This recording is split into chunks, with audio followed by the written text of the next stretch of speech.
Nani huyo? Nani? Odi. Nani? Odi. Useme nani huyo? Yaje mke wangu. Mke wa nani? Wewe umetoka wapi kama umekunywa pombe hizo umelewa? Natoka huku kwa rafiki zangu. Alafu sasa si ungeenda kwa marafiki. Wacha. Nasikia njaa. Unasikia njaa, unataka kula nini? Chakula hakuna kwa nyumba. Unataka kula chakula yenye hakuna na uko na pesa ya kukunywa pombe. Chakula yenye nilinunua mira miezi 2 imepita, imeisha. Miezi 2 bado iko hadi sasa. Imeisha. Wewe ukinunulia mtu tuseme umelipa rent mwezi yenye imeisha. Bado hiyo nililipa, ni huu mwaka tu ndo sijalipa. Wewe tafuta pesa ulipe nyumba. Hiyo pombe yenye umekunywa, pesa yenye umenunua nayo pombe umetoa wapi?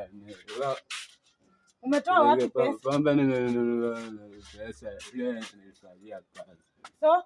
Sasa mimi nasikia njaa. Ukisikia njaa pesa umefanya kazi yote umekunywa pombe imeisha. Tafuta penye unaenda kuishi. Tafuta penye unaenda kuishi, wacha kuingia hapo. Umenizoea basi. Toka. Fatana huko na vitu zako. Fatana huko na vitu zako. Rokota hizo maguo zako ukienda nazo. Uwezi hata nyumba peke yake ndio niwezi lipa, kazi yako ni kukunywa hapa pombe.